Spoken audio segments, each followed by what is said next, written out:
Ayo, segera download Quran Tadabbur, tafsir dalam genggaman Anda.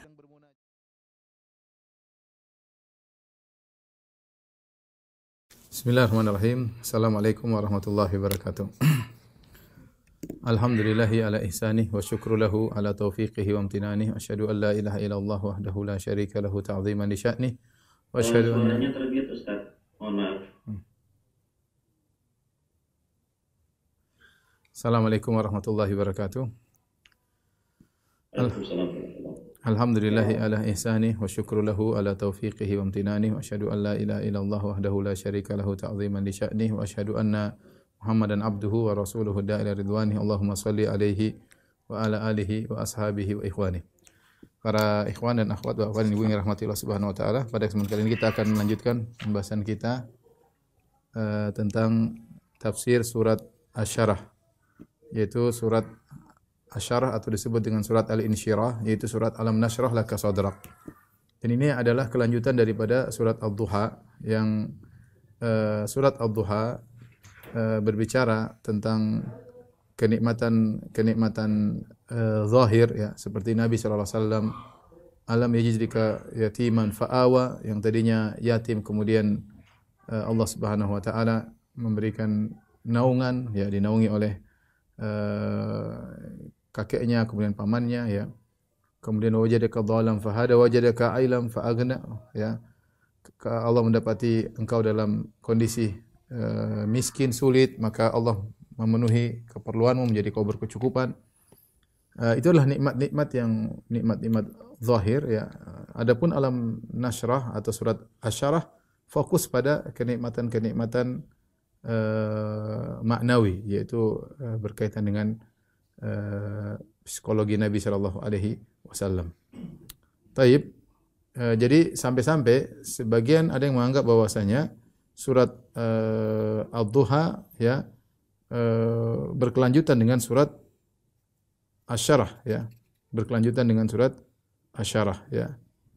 Bahkan sebenarnya menganggap satu surat, Kenapa? Karena topiknya sama-sama tentang nikmat yang Allah berikan kepada Nabi sallallahu alaihi wasallam. Hanya saja surat Ad-Duha nikmat yang zahir, adapun surat Asy-Syarah nikmat yang batin. Baik, kita bahas insyaallah.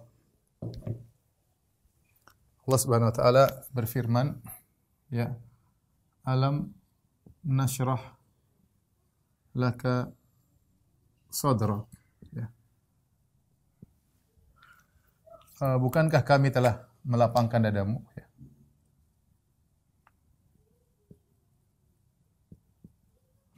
Telah melapangkan dadamu.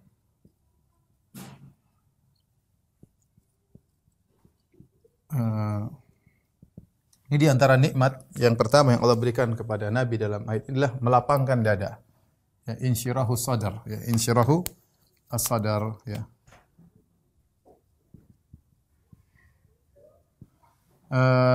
Tentu lapangnya dada, ya, ini sangat dibutuhkan oleh seorang dai, ya, terutama ketika dia berdakwah menghadapi berbagai macam ujian dan cobaan, cercaan, ya. Sebagaimana Nabi Musa alaihissalam ketika diutus kepada Fir'aun, idhab ila fir'auna innahu tagha. Kata Allah, wahai Musa, pergilah kepada Fir'aun, sungguhnya telah melampaui batas. Apa doa yang diminta oleh Musa kepada Allah Subhanahu wa taala? Rabbi shrah li sadri wa yassir li amri wa hlul 'uqdatam min lisani yafqahu qawli waj'al li waziran min ahli Harun akhis. Doa yang masyhur yang kita rata-rata sudah hafal. Yang doa tersebut dibuka dengan Rabbi shrah li sadri. Ya Rabbku, lapangkanlah dadaku. Ini paling penting. Yang penting dada lapang dulu. Baru kemudian dia minta yang selanjutnya, wa yassir li amri, mudahkanlah urusanku. Urusan mudah, tapi kalau dada enggak lapang jadi sulit. Urusan sulit, tapi kalau dada lapang jadi mudah. Ya, dia mudah menghadapi semuanya. Kira-kira kita dapati dua orang mendapati musibah yang sama. Yang satu bisa tersenyum menghadapi musibah tersebut. Yang satu tidak bisa menghadapi dengan senyuman. Berat rasanya, padahal musibahnya sama-sama ringan. Kenapa yang satu bisa menghadapi dengan senyuman? Karena dadanya lapang. Yang satu dadanya sempit. Makanya yang pertama kali diminta oleh Nabi Musa alaihissalam, Rabbi shrah li sadri. Ya Allah, lapangkanlah dadaku. Wa yassir li amri, mudahkanlah urusanku, ya. Baru kemudian permintaan-permintaan berikutnya. Dan ini lapangnya dada dibutuhkan oleh para anbiya, ya. para nabi, para rasul yang mereka menghadapi ujian yang sangat luar biasa. Di antaranya Nabi Muhammad sallallahu alaihi wasallam. Kita kalau lihat ujian yang dihadapi oleh nabi luar biasa ya. Ya. Nabi diuji sebelum menjadi nabi, apalagi setelah diangkat menjadi seorang rasul, dimusuhi oleh kaumnya, dituduh dengan pembohong, kadzab, kemudian sabi, keluar dari adat tradisi nenek moyang, kemudian dikatakan syairun majnun, penyair gila, dikatakan kahin dukun, dikatakan mashur tersihir, dikatakan penyihir. Ya, mungkin saya berdakwah selama sekian tahun tidak pernah saya dijuluki dengan julukan tersebut. Nabi SAW. Dan dia dijuluki bukan yang lebih berat itu, sebelumnya dijuluki dengan Al-Amin. Itu jadi masalah. Sebelumnya seluruh satu kampung atau satu kota Mekah, penduduk kota Mekah, tahu dia bahkan menjuluki dengan Al-Amin, orang terpercaya. Kemudian gara-gara dia memproklamirkan sebagai seorang nabi, dirubah menjadi kadzdzab, pendusta. Bagaimana dua hal yang bertentangan? Al-Amin tadinya sangat terpercaya, kemudian berubah menjadi pendusta. Itu berat bagi orang yang mulia seperti Nabi, yang mulia secara akhlak, mulia secara nasab, ya. Kakeknya Abdul Muttalib, penguasa kota Mekah, tiba-tiba dikatakan pendusta, penyihir, orang gila dan yang lainnya, ya. Ya, sampai-sampai Nabi disangka orang gila, sampai ada seorang Dhimat radhiyallahu anhu bahkan ingin Al-Asdi ingin mengobati Nabi karena mendengar Rasulullah SAW gila. Tapi intinya ini ujian-ujian berat ya. Perkataan-perkataan tersebut baru ujian psikologi Nabi SAW. Rasulullah SAW merasa berat dengan ujian-ujian tersebut. Belum lagi ujian secara fisik, diganggu ya, dan macam-macam. Ini tentunya pembahasannya dalam masalah sirah Nabi SAW. Tetapi itu menjadi lebih ringan bagi Nabi ketika Allah melapangkan dadanya. Makanya nikmat yang pertama Allah sebutkan dalam surat Asy-Syarah, alam nashrah laka sadrak. Bukankah kami telah melapangkan dadamu? Bukankah kami telah melapangkan dadamu? Baik. Di sini ada dua pendapat di kalangan para ulama tentang dadamu ini apa? Dua pendapat. Ada yang mengatakan maksudnya melapangkan dada. Maksudnya adalah maknawi. Abstrak ya.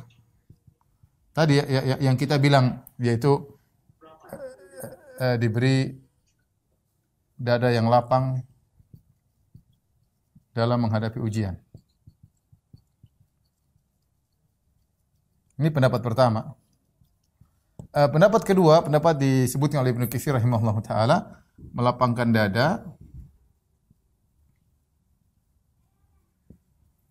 secara hissi, yaitu kenyataan. Secara hissi itu maksudnya apa? Konkret ya. Benar-benar dadanya dibelah, artinya dadanya dibelah oleh malaikat Jibril. Itu maksudnya dadanya benar-benar dibelah. Benar-benar dibelah. Dan ini kita tahu Rasulullah SAW mengalami pembelahan dada lebih dari sekali. Cuma ada khilaf apakah 3 kali atau 2 kali. Yang benar, yang jelas Rasulullah SAW dibelah dadanya 2 kali. Pertama ketika beliau masih kecil, ketika tinggal di Bani Sa'ad ya, di Taif. Rasulullah SAW sedang bermain-main dengan teman-temannya penggembala kambing, tiba-tiba datang malaikat Jibril kemudian belah dada Nabi SAW, dikeluarkan bagian kotor dari dada Nabi SAW. Demikian juga kedua kalinya ketika Nabi akan Isra Mi'raj. Ketika Rasulullah SAW akan Mi'raj, pergi ke Sidratul Muntaha untuk bertemu dengan Allah Subhanahu Wa Taala, maka dibelah dadanya kedua kali. Dibelah dada, dikeluarkan bagian yang kotor, kemudian dibersihkan dengan air Zam-Zam, dimasukin cahaya hikmah dan yang lainnya. Jadi Nabi SAW benar-benar dilapangkan dadanya sampai dikatakan hadzu syaitani minka, bagian ini yang diganggu setan dibersihkan oleh malaikat Jibril. Dan dua-dua ini benar. Rasulullah benar-benar dadanya dibuka sampai Anas bin Malik melihat ada atharul makhit, bekas jahitan di dada Nabi. Anas bin Malik lihat ada bekas jahitan di dada Nabi SAW.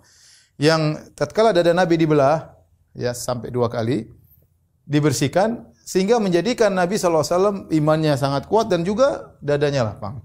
Jadi dua tafsir ini tidak bertentangan, saling berkaitan ya, berkaitan. Dada Nabi dibelah secara kenyataan mengakibatkan juga memberi dampak dada Nabi lapang ya.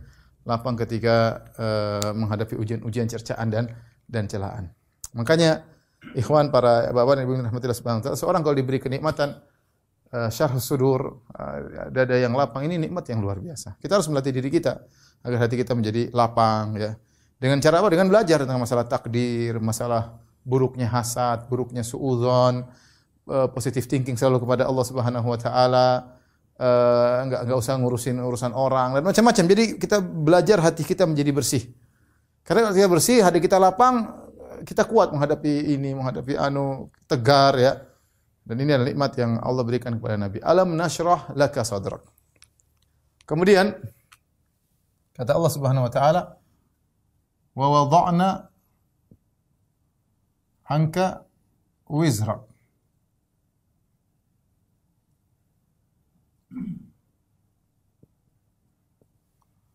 Wa wada'na anka wizrak. Dan kami angkat bebanmu ya. Dan kami telah angkat beban dari bebanmu.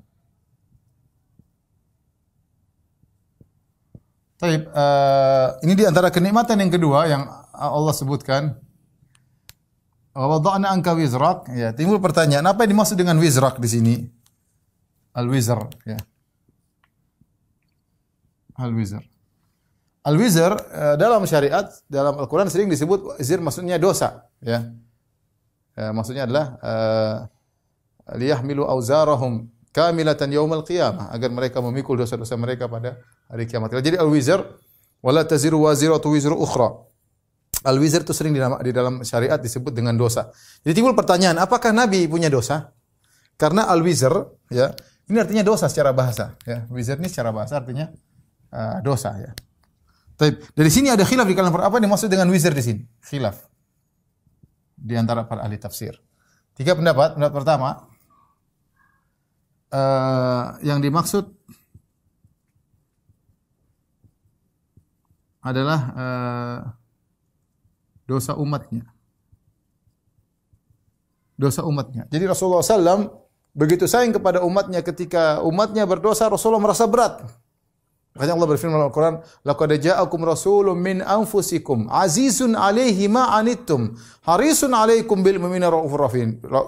Di akhir surat At-Taubah. Kata Allah, sungguh telah datang kepada kalian seorang rasul, azizun 'alaihi ma 'anittum, dia merasa berat dengan apa yang kalian rasakan.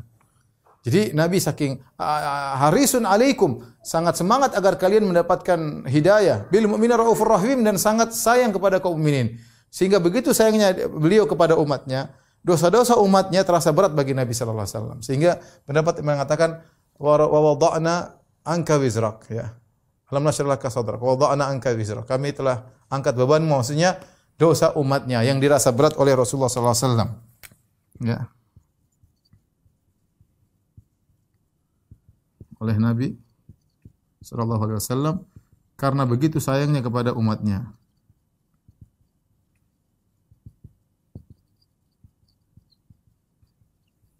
Ada yang mengatakan wa wada'na anka wizrak, maksudnya beban dakwah. Beban dakwah. Karena beban dihadapi oleh Nabi sallallahu alaihi wasallam sangat berat. Tadi saya sudah sebutkan. Sejak Allah mengatakan ya ayyuhal muddatsir kum fa'anzir, wahai orang yang berselimut, bangun dan beri peringatan. Sebagian ulama mengatakan Nabi tidak pernah istirahat. Terus dari satu kegiatan dari dakwah ke satu kepada yang lainnya. Terus sampai meninggal dunia. Terus tidak pernah berhenti. Ya, Nabi santai-santai enggak ada. Terus tugas tidak berhenti-berhenti. Musuh di mana-mana, orang munafik, orang musyrikin, orang Yahudi. Ya, terus. Ya. Nabi tidak pernah berhenti. Beban dakwah itu berat, tapi Allah ringankan. Seandainya bukan Nabi yang menjalankan, tidak mampu menjalankan beban tersebut. Jadi beban dakwah diangkat oleh Allah, diringankan oleh Allah. Ya.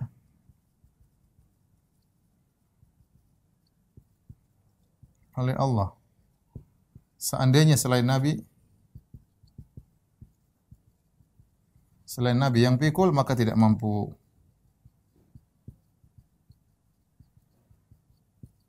Karena beban dakwah Nabi sangat-sangatlah berat. Kemudian pendapat yang ketiga yang dimaksud adalah dosa Nabi. Dosa Nabi sallallahu alaihi wasallam, bukan dosa umatnya. Ya. Timbul pertanyaan, apakah Nabi berdosa?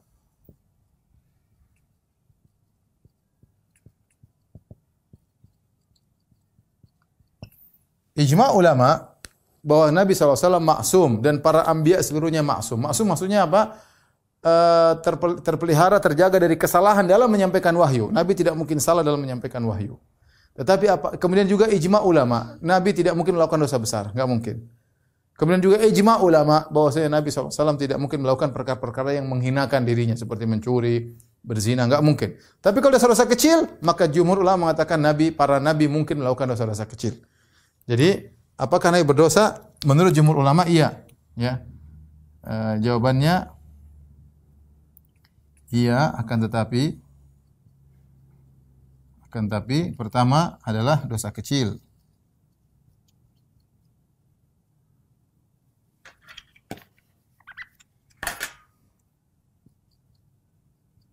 Yang kedua, kecil bukan dosa besar.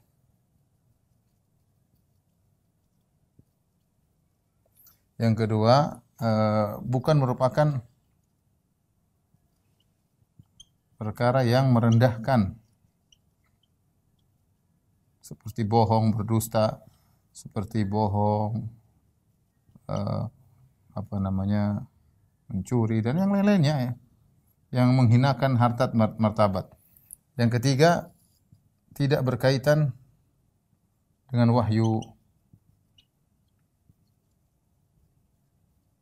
Tidak berkaitan dengan wahyu. Jadi yang dimaksud wa wada'na anka wizrak, yaitu kami ampuni dosa-dosamu. Karena Nabi SAW berdosa, ya, pernah. Dan ini sama seperti firman Allah Subhanahu wa taala. Ini sama dengan firman Allah Subhanahu wa taala dalam surat Al-Fatah, inna fatahna laka fathan mubina liyaghfira laka Allah ma taqaddama min dzambika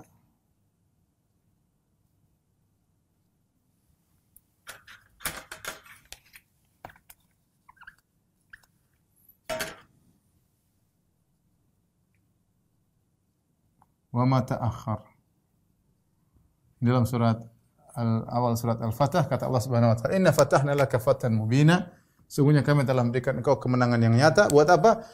Liyaghfira lakallahu ma taqaddama min dzambika wa ma ta'akhkhar. Agar Allah mengampuni dosamu yang telah lalu dan akan datang. Agar Allah mengampuni dosamu yang akan datang. Sama dengan wada'na anka wizrak, yaitu kami telah angkat bebanmu, kami telah angkat dosamu, kau diampuni. Persis seperti surat ini, ayat ini, surat Al-Fatah. Jadi Nabi SAW memang punya dosa, ya. Sebagaimana nabi-nabi yang lain juga melakukan dosa, ya. Oleh karenanya kita sebutkan bagaimana para anbiya mereka berdosa. Contoh, Nabi Nuh alaihissalam pernah minta kepada Allah agar mengampuni anaknya yang meninggal dalam kondisi kafir. Allah tegur, "Ya Nuh, innahu laisa min ahlika, innahu amalun ghairu salih. Fala tas'alni ma laisa laka bi ilm." Wahai Nuh, sungguhnya itu bukanlah keluargamu, anakmu itu. Sungguhnya dia adalah melakukan perbuatan yang tidak benar. Mati dalam kondisi kafir. Wala tas'alni ma laisa laka bihi ilm, jangan kau minta kepadaku sesuatu yang kau tidak punya ilmu tentangnya. Inni a'idzuka an takuna minal jahilin. Aku menasihati engkau agar kau tidak termasuk orang-orang jahil. Allah tegur Nabi Nuh alaihissalam. Ya. Contoh misalnya Nabi Musa fawakazahu Musa faqada alaih. Rabbi inni zalamtu nafsi faghfirli faghfaralah. Karena Nabi Musa mendorong orang kemudian akhirnya meninggal dunia tidak sengaja, jadi tidak bermaksud membunuh, tahu-tahu meninggal dunia. Maka dia bilang, "Ya Rabbku, ampuni aku." Kata Allah, Allah pun mengampuninya. Nabi Musa juga pernah berdosa. Baik, habis azan kita lanjutkan. Baik, para ikhwan dan akhwat Bapak Ibu yang dirahmati Allah Subhanahu wa taala. Kita sebutkan bahwasanya pendapat ketiga ketika Allah mengatakan wa wada'na anka wizrak, kami telah angkat wizr darimu, beban, maksudnya adalah dosa Nabi sallallahu alaihi wasallam, dan sudah kita jelaskan bahwasanya dosa tersebut adalah dosa kecil, bukan dosa besar. Yang kedua, tidak berkaitan dengan wahyu karena para nabi maksum dalam menyampaikan wahyu, enggak mungkin salah. Yang ketiga, dosa tersebut bukan dosa-dosa yang merendahkan, bukan dosa-dosa yang merendahkan seperti mungkin berbohong atau mengganggu wanita atau yang lainnya semisal itu ya, yang menghinakan harkat dan martabat seorang nabi. Tapi dia dosa-dosa yang berkaitan dengan hubungan dengan Allah Subhanahu wa taala, ya. Dan para anbiya mereka berdosa, ya. Contohnya Nabi Adam alaihissalam makan dari buah yang dilarang, ya. Maka dia pun berdoa, "Rabbana zalamna anfusana wa illam taghfir lana." Ya Allah, kami telah berbuat zalim kepada diri kami, dia dan Hawa. Ampunilah kami. Kalau kau tidak mengampuni kami, maka termasuk orang yang merugi. Ya. Nabi Adam bersalah, Nabi Nuh tadi kita sebutkan dia bersalah ketika meminta agar Allah maafkan putranya. Kemudian juga Nabi Musa alaihissalam, ya, ketika dia memukul atau mendorong seorang, fawakazahu Musa faqada alaih. Nabi Musa mendorongnya, kemudian meninggal dunia. Nabi Musa tidak bermaksud membunuh orang ini, tapi qadarullah saking kuatnya maka orang itu meninggal. Ya, kemudian dia berkata, qala hadza min amali syaitan, ini adalah perbuatan syaitan, innahu aduwwun mudhillun mubin. Sungguhnya syaitan adalah musuh yang menyesatkan yang nyata. Qala rabbi inni dzalamtu nafsi. Dia mengatakan, ya Rabbku, sungguhnya aku telah menzalimi diriku, faghfirli, ampunilah aku. Kata Allah, faghfaralah. Allah ampuni. Berarti Nabi Musa juga pernah berdosa. Oleh karena ketika orang-orang minta syafaat di hari kiamat kepada Nabi Musa mengatakan, saya tidak bisa kasih syafaat. Inni qad qataltu nafsan lam umar bi qatriha. Aku telah membunuh jiwa yang aku tidak diperintahkan untuk membunuhnya. Ya, demikian juga Nabi Daud alaihissalam juga pernah salah ketika dia memutuskan suatu hukum padahal belum mendengar dari dua belah pihak. Allah berfirman, wa dhanna Dawudu annama fatannahu fastaghfara rabbahu. Ya, Daud mengerti bahwasanya kami telah mengujinya, maka dia pun mohon ampun kepada Rabb-Nya. Demikian Nabi SAW dalam beberapa ayat Nabi SAW, ya, Nabi keturunan Nabi Adam. Kata Nabi SAW, kullu bani Adam khata. Nabi Adam bersalah, wa kullu bani Adam khata, dan seluruh anak Adam bersalah. Wa khairul khata'ina tawabun, dan sebaik-baik yang bersalah adalah yang bertobat. Dan Nabi Muhammad SAW termasuk anak Adam. Makanya Allah pernah tegur Nabi dalam Al-Quran, misalnya, ya ayuhan nabi lima tuharrimu ma ahallallahu lak. Wahai Nabi, kenapa kau mengharamkan apa yang Allah halalkan bagimu? Ketika Nabi mengharamkan madu, ya, padahal karena untuk mencari keridhaan istrinya. Demikian juga ketika Nabi berijtihad kemudian salah bersikap dengan Ibnu Ummi Maktum yang buta. Kata Allah, abasa wa tawalla an ja'ahul a'ma. Dia Muhammad sallallahu alaihi wasallam berpaling dan membuka masam ketika datang orang buta kepadanya. Allah tegur Nabi sallallahu alaihi wasallam. Demikian Allah berfirman, lima afallahu anka lima adzinta lahum. Allah maafkan kau Muhammad, kenapa kau beri izin kepada mereka? Allah tegur, ya. Maka nabi nabi ayyakuna lahu asra hatta yudkhina fil ard. Allah sebutkan juga dalam surat Al-Anfal, tidak pantas bagi nabi untuk mengambil tawanan. Ini Nabi melakukan beberapa kesalahan yang Allah sebutkan dalam Al-Qur'an, ya. Sehingga ketika Allah mengatakan wa wada'na anka wizrak, untuk mengangkat bebanmu, maksudnya untuk menghilangkan dosa-dosamu, artinya Allah memaafkan dosa-dosa Nabi. Dan itu sama persis seperti dalam surat Al-Fatah tadi, liyaghfira lakallahu ma taqaddama min dzambik wa ma ta'akhkhar, agar Allah mengampuni dosa-dosa yang telah lalu dan akan datang. Apa hikmah Nabi berdosa? Ya, agar Nabi mencontohkan bagaimana seorang bertobat kepada Allah Subhanahu wa taala. Di antara doa Nabi misalnya, Nabi berdoa, Rabbi ghfirli khati'ati, ya Allah ampunilah kesalahanku, wa jahli, dan kejahilanku, wa israfi fi amri kulli, dan sikap berlebihanku pada urusanku, wa ma anta a'lamu bihi minni, dan juga dosa-dosa yang kau lebih tahu daripada aku. Allah maghfirli khataaya, ya Allah ampunilah dosa-dosaku. Wa amdi wa jahli, dosa-dosa yang karena aku sengaja, dosa karena ketidaktahuanku, wa hazli, dosa karena candaanku, wa kullu dzalika indi, dan semua itu ada pada diriku. Allah maghfirli ma qaddamtu wa ma akhartu, ya Allah ampunilah aku dosa yang telah lalu, wa ma akhartu yang akan datang, wa ma asrartu wa ma alantu, apa yang aku sembunyikan, apa yang aku tampakkan. Antal muqaddimu antal muakhiru wa anta ala kulli syai'in qadir. Engkau yang memutuskan, engkau yang memajukan, engkau yang mundurkan, dan engkau Maha Kuasa atas segala sesuatu. Jadi yang benar pendapat ketiga, bahwasanya yang diampuni atau dihilangkan bebannya oleh Allah dari Nabi adalah dosanya. Tapi inilah tadi khilaf di kalangan para ulama, ya. Wada'na anka wizrak. Kemudian alladzi anqadha dhahrak. Selanjutnya kata Allah, alladzi anqadha dhahrak. Ya. Apa artinya? Yang telah memberatkan punggungmu, ya, yang telah memberatkan punggung.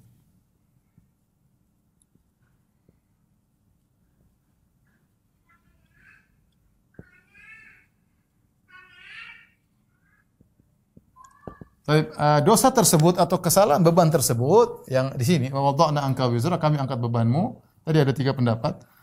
Beban itu sungguh telah memberatkan punggungmu, wahai Rasulullah. Karena angqadha maksudnya seperti ba'ir, onta, kalau kita taruh barang sampai ada bunyinya saking beratnya, sebut dengan angqadha dhahrahu, telah memberatkan bebannya.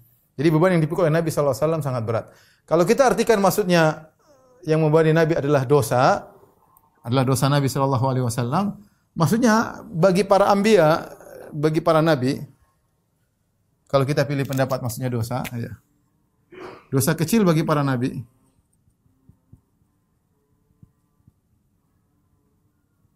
Sangat berat, sangat memberatkan. Meskipun dosa kecil, mereka tidak pernah meremehkan dosa. Makanya kata Ibnu Mas'ud, innal mu'min yara dzunubahu ka'annahu qa'idun tahta jabal yakhafu an yaqa' alaihi. Sungguhnya seorang mukmin memandang dosa yang dilakukan seperti dia duduk di bawah sebuah gunung yang akan menimpanya.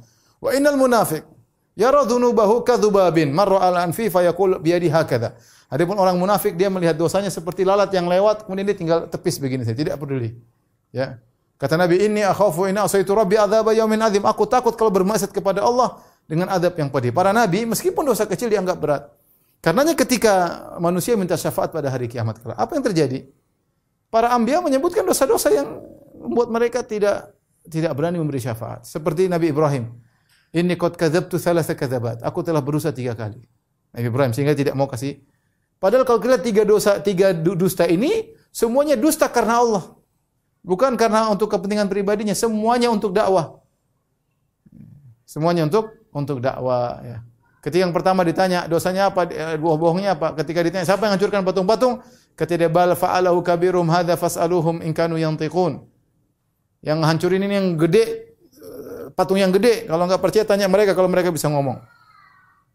Yang kedua ketika dia diajak untuk menyembah berhala-berhala dia mengatakan inni saqim. Sungguhnya saya sakit, padahal dia tidak sakit. Nabi Ibrahim maksudnya sakit hati melihat mereka melakukan kesyirikan. Yang ketiga ketika istrinya mau diambil oleh raja untuk dizinai, dia mengatakan hadhi ukhti, ini adalah saudariku, saudari sesama agama.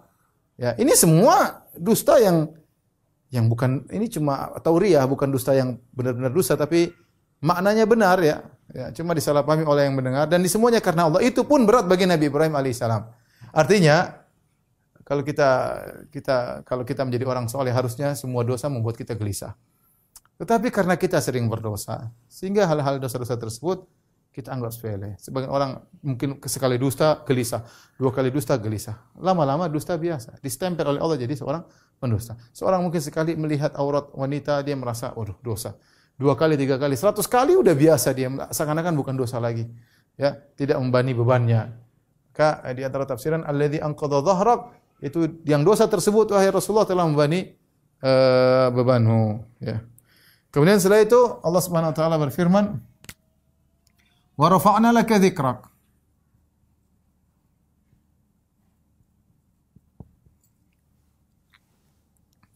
Wa rafa'na laka dzikrak, dan kami telah mengangkat penyebutanmu.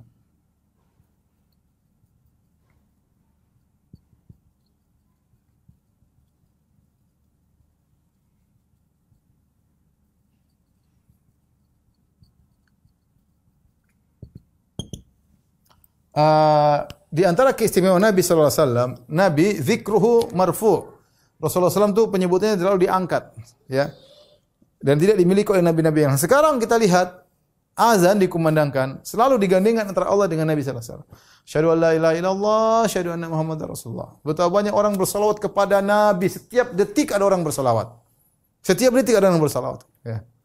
Setiap detik ada orang mengumandangkan azan karena waktu azan berjalan terus. Sekarang ini saya lagi ngomong, ada yang mengatakan asyhadu anna Muhammadar Rasulullah, ada yang mengatakan demikian. Sekarang saya lagi ngomong. Dari ujungnya ke ujung dunia azan tidak pernah putus dan selalu itu nama Nabi diangkat. Asyhadu anna Muhammadar Rasulullah. Subhanallah. Ini tidak didapatkan oleh nabi-nabi yang lain. Setiap saat ada orang bersolawat. Setiap saat orang bersolawat. Ini tidak dapat oleh nabi-nabi yang lain. Oleh karenanya wa rafa'na laka dzikrak. Kami telah mengangkat penyebutan engkau wahai Rasulullah SAW yang tidak pernah diberikan kepada nabi-nabi yang lain. Kemudian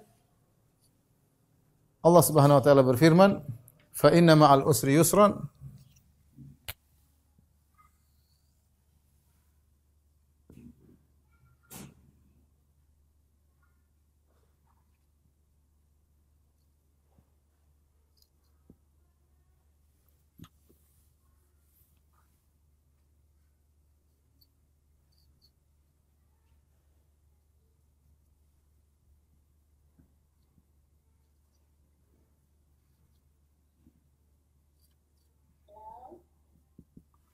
Kata Allah Subhanahu wa taala, sungguhnya bersama kesulitan ada kemudahan. Sesungguhnya bersama kesulitan ada kemudahan, ada kemudahan. Allah ulangi lagi, bersama sesungguhnya ya. Bersama kesulitan ada kemudahan. Ada kemudahan ya. Ini ikhwan harus kita yakin. Ini apa maksud saya? Ini perlu kita husnudzan kepada Allah. Jadi kita bermuamalah dengan Tuhan, bermuamalah dengan hati ya. Allah berkata dalam hadis qudsi, "Ana inda dhanni 'abdi bi," sungguhnya aku tergantung persangkaan hambaku kepadaku. "Falyadhunna 'abdi ma syaa." Silakan sang hamba berprasangka kepadaku apa yang dia sukai. In dhanna khairan falahu, kalau dia berprasangka baik bagi dia kebaikan. Wa in dhanna syarran falahu, kalau dia berprasangka buruk bagi dia keburukan. Maka seorang husnudzan kepada Allah. Apapun yang dihadapi dia bilang pasti ada kemudahan. Insyaallah ada kemudahan. Allah sudah janji, inna ma'al usri yusra, dalam keburukan ada, dalam kesulitan ada kemudahan. Anna ma'an nasr ma'as sabar, sungguhnya pertolongan bersama dengan kesabaran. Anna ma'al usri yusran, dalam kesulitan ada kemudahan. Ya. Nah, Allah tekankan dalam ayat ini ada sisi berapa penekanan? 1, 2, 3, 4. Ada paling tidak 4 penekanan. Saya jelasin. 4 penekanan atau 5 nanti kita lihat ya, bahwa bersama dengan kesulitan ada kemudahan.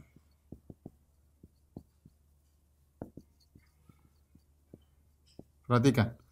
Penekanan tersebut yang pertama, Allah buka dengan inna. Allah buka dengan inna. Dan inna itu artinya sesungguhnya. Yang artinya sama dengan sesungguhnya. Penekanan pertama. Penekanan yang kedua, Allah ulangi ayat tersebut. Allah ulangi ayat tersebut. Inna ma'al usri yusra, inna ma'al usri yusra. Dan di antara bentuk penekanan dengan mengulang-ulang. Mengulang 2 kali berarti penekanan. Kemudian yang ketiga, ya, Allah menyebutkan al-usr sekali, Allah sebutkan. Berarti ada 5 kali nih. Al-usr, kesulitan, sekali. Hanya sekali. Sementara yusran, kemudahan 2 kali. Kemudahan Allah sebut 2 kali. Kenapa bisa demikian? Ini mungkin yang perlu belajar, yang ngerti bahasa Arab. Jadi ketika Allah mengatakan inna ma'al usri yusra, ini namanya alif lam al-ahdiyah. Alif lam al-ahdiyah. Kalau kita artikan dalam bahasa Indonesia, sungguhnya bersama dengan kesulitan tersebut, ada kata tersebut. Kalau kita artikan, sungguhnya bersama kesulitan tersebut ada kemudahan. Ini kemudahan. Di sini kemudahan datang dalam nakirah. Jadi dia bukan kemudahan tersebut, tapi bersama dengan kesulitan tersebut ada kemudahan. Ketika Allah ulang lagi, sungguhnya bersama dengan kesulitan ini sama dengan ini. Ini sama saja, nggak ada bedanya. Ayat sebelumnya pertama ini sama-sama kesulitan tersebut. Adapun ini tidak sama. Ini tidak sama. Kemudahan ini tidak sama dengan kemudahan ini. Saya ulangi, kemudahan ini tidak sama. Kenapa? Dia nakirah. Jadi kemudahan ini, sungguhnya bersama kesulitan tersebut ada kemudahan yang lain. Kemudahan yang pertama tidak sama dengan kemudahan yang kedua. Sehingga para salaf mengatakan, lan yaglibal usr yusrain. Bahwasanya kesulitan yang satu kesulitan tidak bisa mengalahkan 2 kemudahan. Sehingga saya sebutkan tadi, di antara penekanan dalam ayat ini, bahwasanya kemudahan itu sangat mudah datang, karena Allah sebutkan al-usr, kesulitan hanya sekali. Sementara Allah menyebutkan al-usr 2 kali, al-yusr 2 kali. Kemudian Allah sebut 2 kali, Allah ulang. Karena kemudahan yang ini tidak sama dengan kemudahan ini. Adapun kesulitan yang ini sama dengan kesulitan yang ini. Ini sama. Insyaallah kalau orang ngerti bahasa Arab, ngerti. Ini yang ketiga. Yang keempat, ya. Yang keempat, ya. Allah menyebutkan yusran dengan tanwin, ya. Dengan tanwin, kata para ulama, li tafkhim, litafkhim, yaitu untuk pengagungan, ya, untuk pengagungan. Artinya apa kemudahan tersebut? Kemudahan yang Allah agungkan. Kemudahan tersebut mudah. Bukan kemudahan biasa. Allah agungkan kemudahan tersebut. Ya. Jadi jangan khawatir. Di balik situ ada kemudahan yang luar biasa yang Allah janjikan kepada hambanya bagi yang beriman tadi. Saya bilang ini semua butuh iman. Betapa banyak orang dapat kesulitan enggak dapat kemudahan. Ini butuh keimanan semuanya. Yang kelima,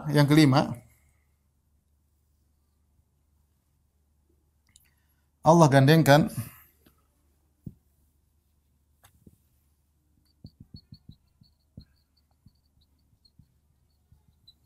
al-usr, kesulitan,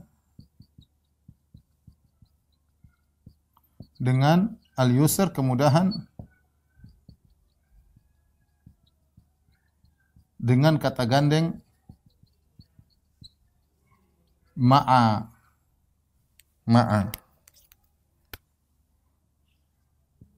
Yang artinya bersama. Ini menekankan bahwasanya kemudahan tersebut bersama. Jadi datangnya bersama-sama, cuman mungkin kita tidak lihat, mungkin munculnya belakangan, tapi sungguhnya sudah bareng-bareng. Ma'al usri, dalam kesulitan tersebut ada kemudahan, sudah ada, tinggal kita bagaimana bisa mengeluarkan kemudahan tersebut. Ya, jadi ada 5 penekanannya. Ya. Jadi ini semua membuat kita husnudzon kepada Allah Subhanahu wa taala, bahwasanya di balik kesulitan ada kemudahan. Terutama kita butuhkan di masa pandemi sekarang ini. Taib, tolong dihapus.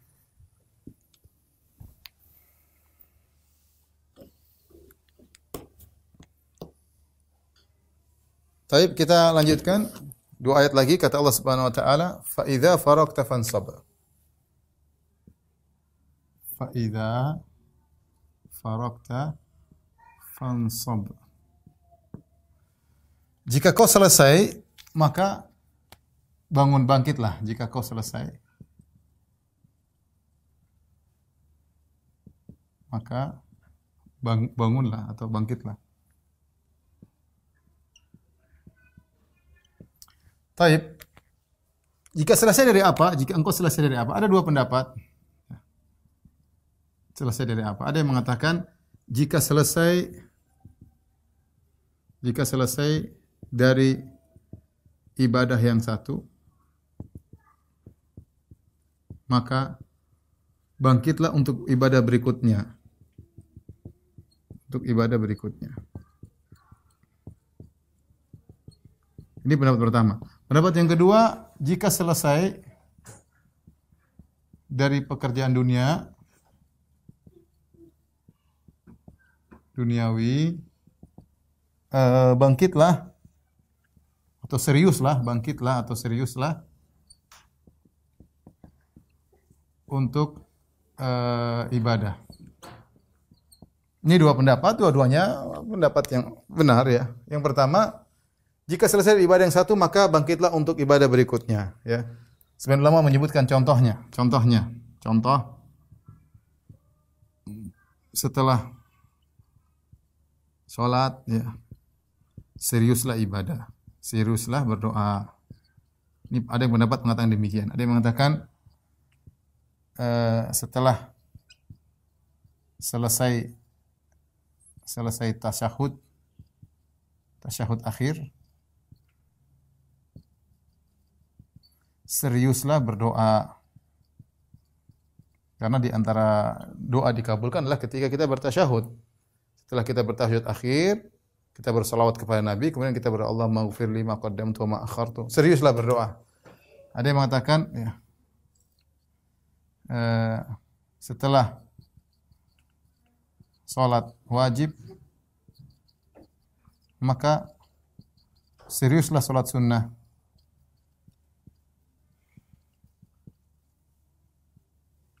Ada juga yang mengatakan maknanya jika selesai dakwah, maka bangkitlah berjihad.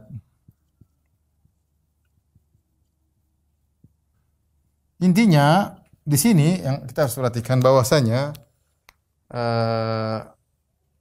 kita berpindah dari satu ibadah kepada ibadah yang lainnya. Kalau sudah selesai ini ibadah berikutnya, sudah selesai ibadah berikutnya. Jangan begitu ibadah kemudian malas, enggak.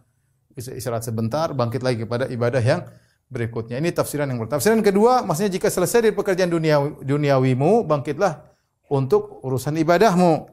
Allah berfirman, "Wabtaghi fima ataqallahu ad-daral akhirata wa la tansa nasibaka minad dunya." Carilah dari apa yang Allah berikan kepada engkau, carilah hari akhirat. Jangan lupa dengan duniamu. Artinya, yang fokus utama akhirat. Dunia ya hanya sebagai perantara untuk kita fokus ke akhirat. Maka ini isyarat bahwasanya serius bukan cuma urusan dunia. Sebagaimana kebanyakan orang, kalau untuk urusan dunia serius, tapi untuk akhirat tidak. Tapi akhirat juga harus serius. Justru yang paling penting akhirat diserius. Harus lebih serius. Nah, kita serius dengan dunia, oke, bagus. Kita dunia serius dunia, akhirat juga serius. Tapi dunia mau kita tinggalkan. Salah kalau kita akhirat seadanya, dunia serius. Ini salah. Kalau kita bisa balik dunia seadanya, akhirat serius, yang penting. Yang penting kita yang penting kita bisa hidup, kita jangan keteteran, jangan terlantarkan anak-anak istri. Ya. Karena Allah berfirman, "Wabtaghi fima ataqallahu daral akhirat." Carilah dari harta yang Allah berikan kepada engkau akhirat. Tapi jangan lupa wala tansa nasibaka minad dunya. Jangan lupa bagian dari dunia.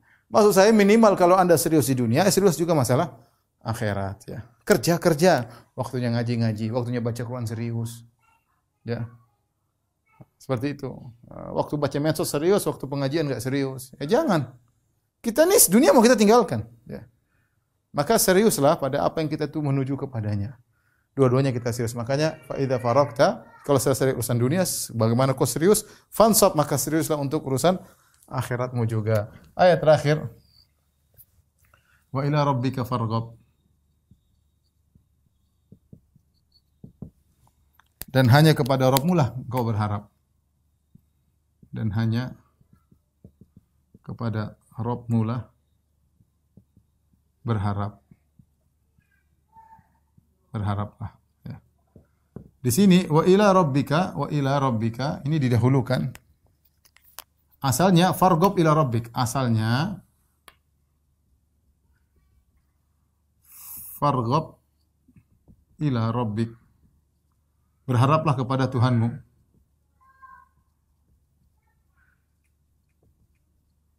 Kepada Tuhanmu, ini asalnya begini.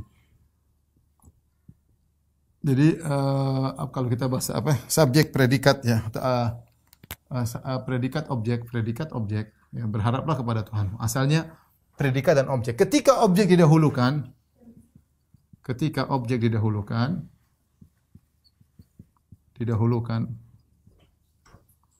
daripada predikat, maka memberikan faedah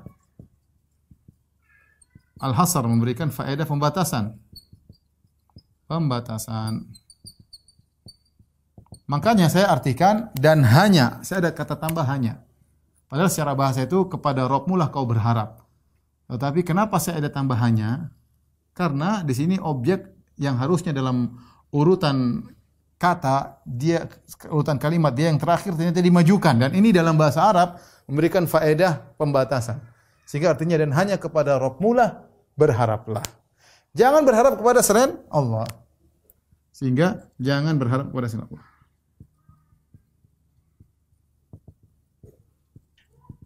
Ya akhi, yang berharap kepada selain Allah dia pasti kecewa. Saya bilang. Yang berharap kepada Allah, berharap kepada selain Allah, sungguh dia hanya berharap kepada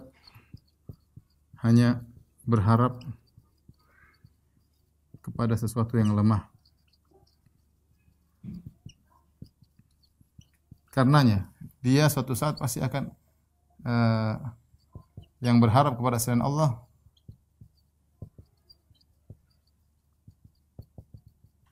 suatu saat akan kecewa.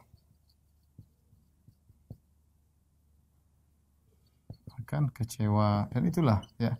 Berapa banyak kita gantungkan harapan kita kepada manusia, urusan proyek lah, urusan urusan dakwah, akhirnya kita kecewa. Jadi kita tinggal memanage batin kita, qalbu kita manage, berharaplah kepada Allah, tapi kita ikhtiar. Ikhtiarnya dengan manusia. Kita kerja, ngelamar kerja, kita bermuka manis di hadapan bos, tapi berharapnya kepada Allah, bukan pada dia. Berharap Allah membuka hatinya agar bisa menerima pekerjaan kita, misalnya.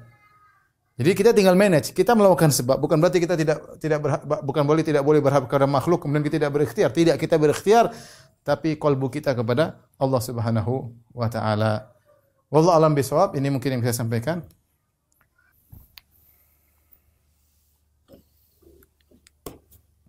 Baik.